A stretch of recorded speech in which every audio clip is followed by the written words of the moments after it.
The night I found out my husband was cheating on me, I didn't scream, I didn't cry, and I didn't throw anything at him because in that exact moment, something inside me went completely calm, and that calm scared him more than any tears ever could.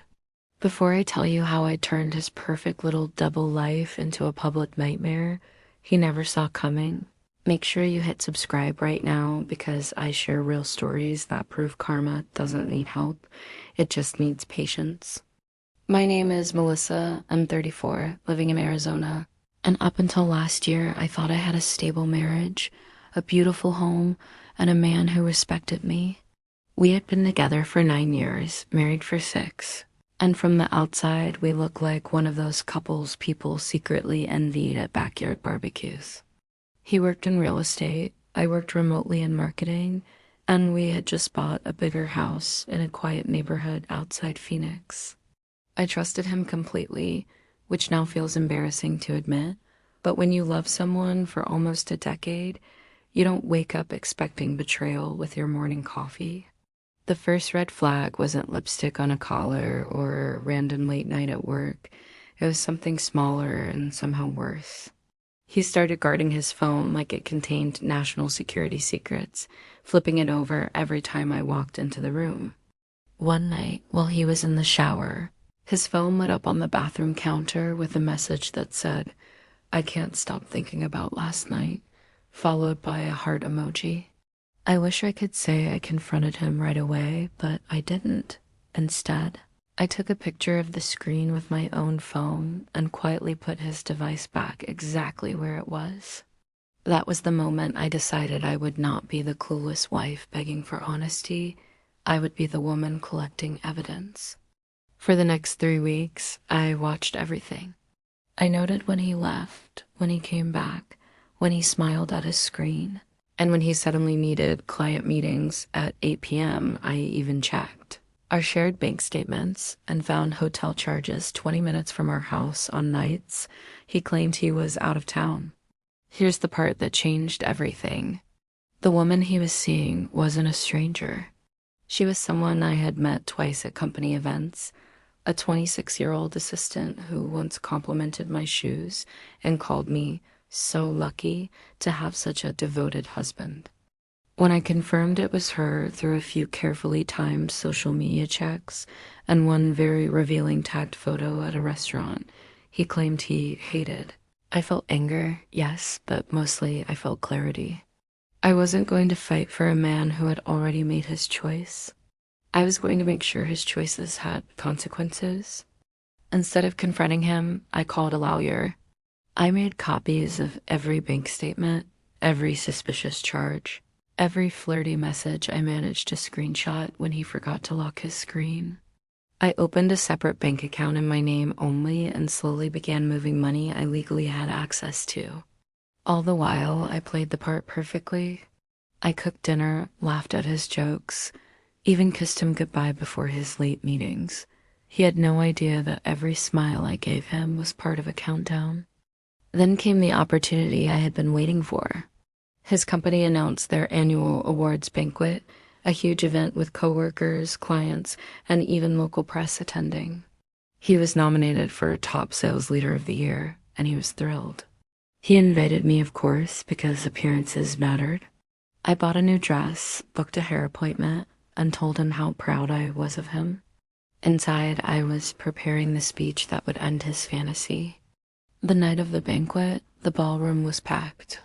Round tables, champagne glasses, soft music playing, and that assistant sitting just 3 tables away from us in a tight red dress, smiling like she had already won something. I waited patiently as his name was called, and he walked up to the stage to accept his award. He thanked his team, his mentors, and then, with dramatic sincerity, he thanked my amazing wife, Melissa, who supports me no matter how busy life gets. The room clapped, and he looked at me with that fake loving smile. That was my cue. I stood up slowly, still smiling, and asked for the microphone under the excuse of saying a few words as the proud wife. He handed it to me without hesitation because he truly believed I was still blind. I congratulated him warmly at first. I talked about hard work, long hours, and dedication. Then I said, and I'd also like to thank the hotel on Maple Street for being such a consistent supporter of my husband's success over the past 3 months. You could hear the confusion ripple through the crowd. I continued calmly, mentioning exact dates that matched the charges, mentioning how teamwork must be very important when your assistant is involved in so many late meetings. I never raised my voice, never insulted him, just stated facts. His face went pale. The assistant looked like she wanted to disappear under the table. Phones started coming out, whispers spreading across the room like wildfire. I ended by saying, I deserve loyalty, and so does every woman in this room. So tonight, while you celebrate his award, I'll be celebrating my freedom. Then I handed him back the microphone and walked out with my head high. If you think that was the end, it wasn't. That was just the beginning of the part where I made sure I never struggled financially because of his betrayal. And if you're still watching, comment below and tell me honestly, would you have handled it differently? When I got home that night, he was already calling me nonstop. I didn't answer. Instead, I emailed my lawyer the final confirmation to file the divorce papers first thing Monday morning. Over the next few weeks, everything unraveled for him. His company launched an internal investigation because apparently dating a subordinate violated their policies. The award he had just won was quietly removed from their website. As for the assistant, she resigned within a month. I didn't have to threaten anyone or scream at anyone. I just exposed the truth and let it do what truth always does when it finally sees daylight. During the divorce proceedings, the evidence I had calmly collected worked in my favor. Arizona's laws meant assets were divided fairly, and the hotel charges and misuse of joint funds didn't exactly make him look responsible. He tried apologizing, of course. He showed up at the house crying, saying it was a mistake, saying he loved me. But love doesn't book hotel rooms behind your wife's back. The day the divorce was finalized, I felt lighter than I had in years. I sold the big house, moved into a smaller place closer to my sister, and used part of the settlement to start my own consulting business. Here's what he didn't expect. My story spread around town, not because I tried to humiliate him, but because people talk. Clients started distancing themselves from him quietly, questioning his professional judgment. Meanwhile, I focused on myself. Therapy, gym sessions, girls' trips I had postponed for years. I stopped being the supportive background character in someone else's success story and became the main character in my own. And the funny part is, revenge didn't feel loud or explosive. It felt steady, controlled, and deeply satisfying. It felt like reclaiming my dignity piece by piece. So if you're listening to this and you suspect something isn't right in your relationship, trust your instincts. You don't have to explode to be powerful. Sometimes the strongest move is silence, preparation, and perfect timing. If this story made you feel something, hit like so more women can hear it. And tell me in the comments, would you have confronted him right away? Or would you have done exactly what I did and waited for the right moment? Because I promise you this, staying calm was the most dangerous thing I ever did, and it changed my life forever. After the divorce papers were signed and the courtroom door closed behind us, I thought the hardest part was over. But what I didn't expect was how quickly the real shift in power would begin. And if you're still here with me, make sure you're subscribed, because what happened next is the part nobody talks about when they tell you to just move on. I didn't just want to survive what he did to me. I wanted to rebuild in a way that made his betrayal completely irrelevant to my future. And trust me, the way everything unfolded over the next year felt less like luck and more like the universe quietly balancing the scales. A week after everything was finalized, I found out something interesting through a mutual friend. His assistant, the same woman who thought sneaking around with a married man was romantic, had apparently believed he was going to leave me and start a new life with her. Instead, he was now single, publicly embarrassed, under professional review, and suddenly not ready for a serious relationship. She wasn't special anymore once there was no wife to compete with. That part almost made me laugh, because the fantasy they built only worked in secret. Out in the open, it collapsed under real-life pressure. Meanwhile, I was busy setting up my consulting business officially. I used the skills I had spent years building while supporting his schedule, managing our home, and quietly sacrificing my own growth. For the first time in a long time, every ounce of my energy was going into something that directly benefited me. At first, it was scary. There were nights I stared at my laptop wondering if I was crazy for starting over in my mid-30s. But then I remembered something powerful.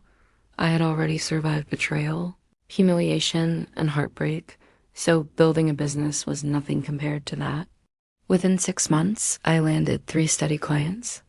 Ironically, one of them was connected to a competitor of my ex-husband's company.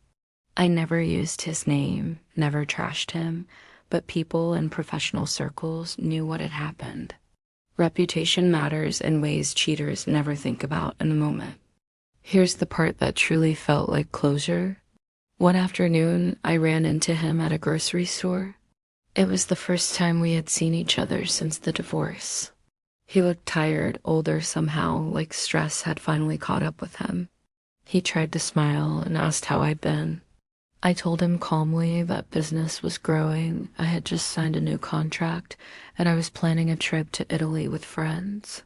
I didn't brag, I didn't gloat, I just stated facts with the same steady tone I used at the banquet. And I saw it in his eyes, regret, not just because he lost me, but because he underestimated me. He thought I would beg, break down, or quietly disappear. Instead, I evolved.